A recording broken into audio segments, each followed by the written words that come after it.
tó èyí tún gbẹnu tán o. Emmanuella Eleba yẹ́lò tíátíá ẹ wá gbọ́ ohun tí wọ́n tún ká mọ́ lọ́wọ́. Èyí sì ni ohun táwọn èèyàn bẹ̀rẹ̀ sí tún ní gbépò yẹnu lórí ayélujára lọ́wọ́lọ́wọ́ bí mo ti ń sọ̀rọ̀ yìí tọ̀. Ìyá Javisi ìyẹn ayálẹ́ẹ̀dẹ́ pẹ́là lọ́wọ́lọ́wọ́ bá a ti ń sọ̀rọ̀ yìí, ìyá rẹ̀ ò máa farahàn níbi ìgbéyàwó àwọn méjèèjì èyí tí wọ́n ṣẹ̀ ṣe láìpẹ́ yìí. Gbogbo àṣírí tó wà ń bẹ̀ pátápátá gbogbo ẹ̀lẹ́mìí á máa gbé yín débẹ̀ nínú ìròyìn tòní tó ó wá ti ṣẹlẹ̀ o. Tóyìn Abraham ti fárígá lórí ayélujára báyìí tó sì ti bẹ̀rẹ̀ sí ní fún ìyá Ẹ́sàbọ́ọ̀dù ní àwọn èsì ọ̀rọ̀ ràbàdẹ̀ràbàdẹ̀. Ẹ gbọ́ kí ló tún fa yánpọnyánrin láàrin àwọn méjèèjì yìí, gbogbo ẹ̀ pátápátá òun lèmi á máa gbé yín débẹ̀. Ẹ̀gbọ́n Ọọ̀ni Ilé Ifẹ̀, ẹ wá gbọ́ ohun tó ṣẹlẹ̀ níbi ayẹyẹ ìkẹyìn èyí tí wọ́n ṣe fún un. Bẹ́ẹ̀ bá gbàgbé wípé ẹ̀gbọ́n bá mi Ọọ̀ni Ilé Ifẹ̀ ó ṣe ṣaláìsí lẹ́nu ọjọ́ mẹ́ta yìí ni. Ẹ wá gbọ́ ohun tó ṣẹlẹ̀ gangan níbi ayẹyẹ ìkẹyìn èyí tí wọ́n ṣe fún bàbá ọ̀hún tọ̀. Ó wá ti ṣẹlẹ̀ báyìí o. Gbogbo àwọn àna orí ayélujára àwọn ni wọ́n mà ti ń bu ẹnu àtẹ́ lu Lateef Adédìméjì látàrí ohun tó ń ṣe fún àwọn ìbẹta. Èyí mà gbẹnu tán, kódà níṣe làwọn ènìyàn ń jẹ́ wọ̀mùwọ̀mù lórí ayélujára báyìí o tó. Erinwó àjànàkú sùn fọ́nfọ́n, ó mà ga o. Tọ́pẹ́ Ọ̀ṣọ́bà, ẹ wá gbọ́ àṣírí ikú tó pa Tọ́pẹ́ Ọ̀ṣọ́bà. Ìyẹn ọ̀kan lára àwọn òṣèré orí ìtàgé ilẹ̀ Yorùbá àti ohun táwọn èèyàn ń gbépò yẹnu nípa rẹ̀. Gbogbo ẹ̀ pátápátá òun lèmi á máa gbé yín débẹ̀ lórí ìkànnì yìí. Bẹ́gẹ́ bẹ́ẹ̀ ti mọ̀ pé èmi ìkúkú fún yín ló fòótọ́.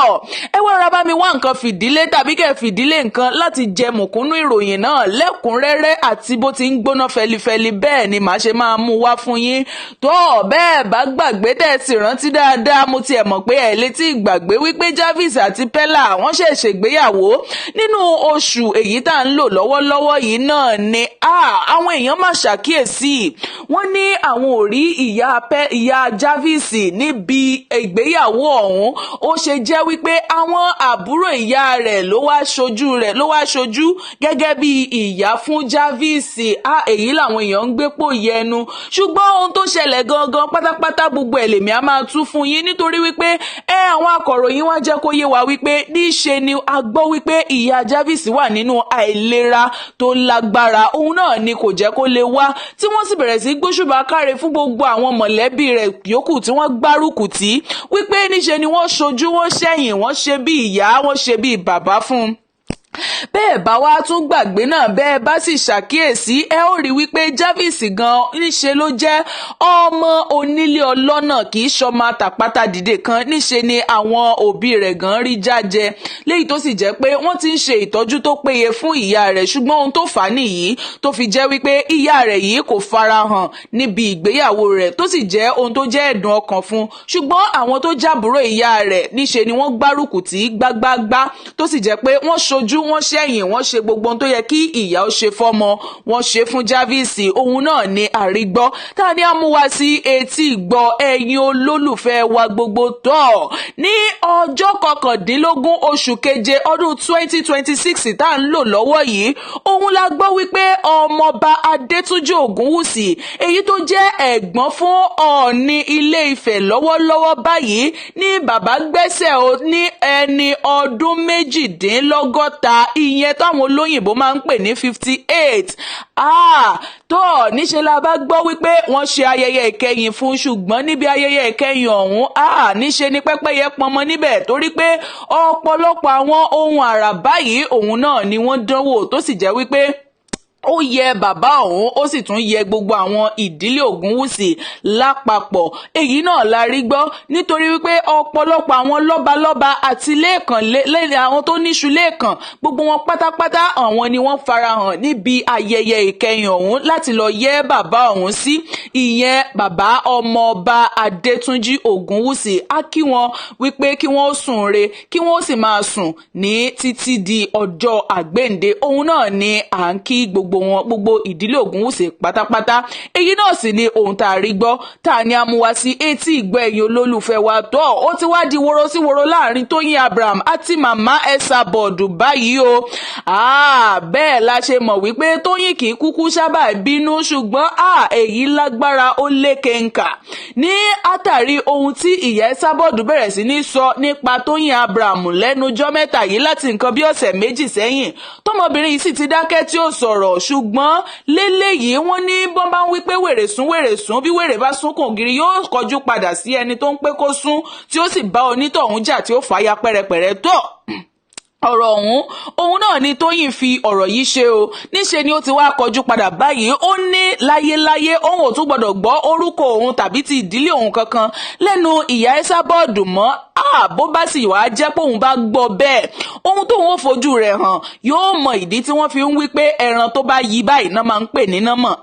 Ọ̀rọ̀ yìí ó lágbára, bẹ́ẹ̀ sì làwọn olólùfẹ́ rẹ̀ náà gbárùkù tí gbágbágbá tí wọ́n ní ọ̀rọ̀ tí ìyá Esabod ti bẹ̀rẹ̀ sí ní sọ nípa Tóyìn Abraham láti bí ọ̀sẹ̀ méjì sẹ́yìn ní ìsìn wípé ọ̀rọ̀ ọ̀hún ó pọ̀ bẹ́ẹ̀ yóò bá sì fún ẹlòmíín lésì kò tiẹ̀ ní dẹ́kun àti máa bani jẹ́ tọ̀. Ọ̀rọ̀ yìí òun náà la rí gbọ́, ohun tẹ́yìn náà bá rí sí ẹ bá wa fi sí abala àríwísí. Àwọn èèyàn mà tún ti bẹ̀rẹ̀ sí ní sọ̀kò ọ̀rọ̀ lu Lateef Adédìméjì látàrí bí fọ́nrán kan ti bọ́ sórí ayélujára. La rí Lateef tó gbé ọ̀kan lára àwọn ìbẹ́ta yìí tó sì bẹ̀rẹ̀ sí ní wẹ̀ fún bó ti ń ṣètọ́jú rẹ̀, tó ń kẹ́ lójú, tó ń kẹ́ nímú.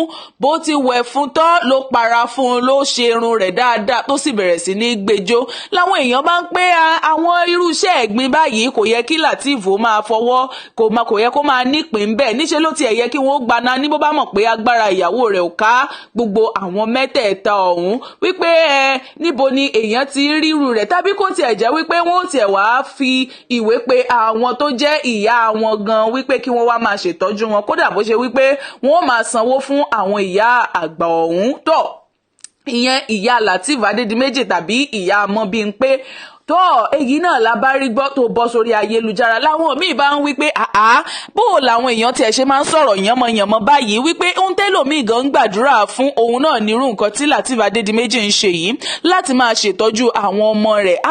Wípé ohun tó dára, ohun tó sì ní ládàá òun náà ni Lateef Adédìméjì ló ń ṣe bí ó ti ń ṣìkẹ́ àwọn ọmọ mẹ́tẹ̀ẹ̀ta yìí. Èyí náà ni àrígbọ́ lábẹ́ ọ̀sẹ̀ tá a wà yìí òun máa ní gbàjáre bọ́ síta nípa Tọ́pẹ́ Ọ̀ṣọ́bà, èyí tó jẹ́ ọkọ pàtàkì àti ọkọ gbòógì lára àwọn òṣèré orí ìtàgé ilẹ̀ wa. Ẹ̀gbọ́n mi erinwó àjànàkú sùn fọ́fọ́n. Níṣe ni a gbọ́ wípé Tọ́pẹ́ Ọ̀ṣọ́bà ó gbẹ̀mímì lẹ́yìn àìsàn ráńpẹ́ èyí tó ṣe. Kí wá ní àìsàn ọ̀hún? Kódà Fọlúkẹ́ Dáramọ́lá gan la kọ́kọ́ rí tó gbé sórí ìkànnì rẹ̀, tẹ́ bá sì gbàgbé wípé ó gbé sórí ìkànnì rẹ̀ náà ní ọdún tó kọjá wípé ọmọbìnrin yìí ó ní àìsàn jẹjẹrẹ inú ọmú. Léyìí tó jẹ́ pé wọ́n gba àwọn owó kan fún un lórí ayélujára nígbà náà láti lè ṣe àwọn iṣẹ́ abẹ èyí tó yẹ kí wọ́n ó ṣe, àti wípé lẹ́yìn ìgbà tí wọ́n ṣiṣẹ́ abẹ náà tán, níṣe ni Fọlúkẹ́ Dáramọ́lá yìí ló gbárùkù tí dáadáa tó sì dúró tí ó ṣojú ó ṣẹ̀yìn. Kódà níṣe ló tún máa ń ṣe iṣẹ́ ìmúlọ́kànlé fún wípé kó má bẹ̀rù. Níṣe ni ara rẹ̀ ó yá tí kò sì ní sí ohunkóhun tí yóò ṣe. Ṣùgbọ́n lábẹ́ nínú oṣù tá a wà yìí òun náà la gbọ́ wípé Tọ́pẹ́ Ọ̀ṣọ́bà ó padà gbẹ́mìímì lẹ́yìn ní àtàrí ti jẹjẹrẹ inú ọmú èyí tí wọ́n ń tọ́jú láti ìgbà náà. Ọ̀rọ̀ yìí ó lágbára. Bẹ́ẹ̀ náà la sì rí ọ̀pọ̀lọpọ̀ àwọn òṣèré orí ìtàgé táwọn náà bẹ̀rẹ̀ sí ní kí wọn ní orí ayélujára wípé wọn kú ara fẹ́ra kù. Ọ̀rọ̀ yìí ó mà bá Fọlúkẹ́ Dáramọ́lá níbi tí kò dára. Oníṣe lárí tó ṣàbẹ̀rẹ̀ sí ní wa ẹkún mu tó sì ń pariwo wípé àbúrò òun náà ni ẹni tí ó ṣaláìsí yìí. A gbàdúrà fún wọn wípé kí Elédùà kó bá wa mú wọn ní ọkàn le, àti wípé ẹni tó kú náà kó má ṣe ní àkúfà láàrin wọn, kó sì tẹ́ sí afẹ́fẹ́ rere. Eléyìí ó lágbára o.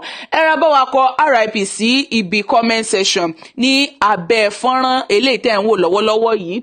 Òun náà ni atúnika mú wá sétí gbọ́ ẹ̀yin olólùfẹ́ wa o. ó wá ti ṣẹlẹ̀ báyìí pábánbárì ni wípé Emmanuella ẹ̀bọ agbọ́ nǹkan tán tún ní wọ́n ká mọ́ Emmanuella lọ́wọ́ ni látẹnu ìyá Esabod. Òun náà ni ìròyìn èyí ló ti jáde síta o ní màmá bá sọ wípé Emmanuella gan àwọn nǹkan tó máa ń ṣe lábẹ́lẹ̀ wípé kò bójúmu rárá wípé lẹ́yìn ìgbà tí ó fi Wàsíù Àyìndé ìyẹn K1 The Ultimate sílẹ̀ wípé níṣe ni ó tún fò fẹ̀rẹ̀ tó lọ fẹsẹ̀ fíù Àlàó tóun náà jẹ́ ọ̀kan lára àwọn olórin fújì. Ọ̀rọ̀ yìí ó máa gùn gidi gan ni kì í máa ṣọ̀rọ̀ kékeré wípé bó tiẹ̀ jẹ́ wípé níṣe ni ó lọ fẹsẹ̀ fíù yìí pé ṣé kò lè ní kí ló ń wá láàrin gbogbo àwọn olórin fújì gbogbo yìí kí ni nǹkan tí ó fẹ́ gbà láàrin wọn. Ọ̀rọ̀ yìí òun náà la rí tí màmá Esabod tí wọ́n fi gbàjáre rẹ̀ sí orí ayélujára táwọn èèyàn sì ti ń gbé pòyì ẹnu báyìí. Àwọn kan ti ń sọ wípé kí ni nǹkan tó kan ìyá Esabod nínú ọ̀rọ̀ yìí bẹ́ẹ̀ sì làwọn míì ń wípé níṣe ni Emmanuella náà ń fò fẹ̀rẹ̀ káàkiri lóòótọ́ gẹ́gẹ́ bí màmá yìí ti sọ tọ́ ọ̀rọ̀ yìí òun náà làwọn èèyàn bẹ̀rẹ̀ sí ní jẹ lẹ́nu bíi gúgúrú lórí ayélujára lọ́wọ́lọ́wọ́ bá ti ń sọ̀rọ̀ yìí òun náà ni èmi náà ní kémi náà tún mú wá sí etí ìgbọ́ tiyín náà torí wípé bó bá ṣe ń lọ lọ́wọ́lọ́wọ́ nígboro ayé báyìí àti ní orí ayélujára gbogbo ẹ̀ pátápátá àwa ó máa gbé yín débẹ̀ nítorí pé a ò ní jẹ́ kí etí àwọn olólùfẹ́ wa kó di sí i tó ọ̀rọ̀ yìí ó ti ń lọ báyìí bẹ́ẹ̀ làwọn míì sì ń sọ wípé àwọn tiẹ̀ bá Emmanuella yọ̀ wípé kò tẹ̀ tí òun ò tí lóyún kóyún fún bàbá wa Wàsíù Àyìndé kó tó di pé kúrò lọ́dọ̀ rẹ̀ ṣe é mọ̀ pé ohun tó tún ń lọ ọ̀run tó lórí ayélujára lọ́wọ́lọ́wọ́ báyìí òun náà ni bó bá lóyún kóyún sàrà ni débi pé yóò wá bí ọmọ sàrà fún bàbá wa K1 The Ultimate. Ọ̀rọ̀ yìí bó ṣe ń lọ nìyẹn òun náà ni mo ní kémi ó mú wá fún yín torí wípé bó bá bí ọmọ kan fún bàbá wa K1 The Ultimate ni kódà níṣe ni òun náà ṣiṣẹ́ ọmọ náà láti ìbẹ̀rẹ̀ títí dé òpin òun náà ni àwọn èèyàn ń gbé pòyì ẹnu lórí ayélujára. Ohun tẹ́yìn náà bá rí sí ẹ bá wa fi sí abala àríwísí ìyẹn comment section tó lábẹ́ fọ́nrán yìí kò ní jù báyìí lọ lórí ìròyìn lónìí. Ẹ ṣé lọ́pọ̀lọpọ̀ fún ìfarabalẹ̀ yín etí tẹ́ fi ń gbọ́ wa ò ní di ojú tẹ́ fi ń wò wá kò ní fọ́ àwa náà tá à mú ròyìn náà wá fún yín a ó máa rí yín bá ní gbogbo ìgbà a ò sì ní ṣaláwàtí ara wa tó ó dìgbà kan náà ó dàbọ̀.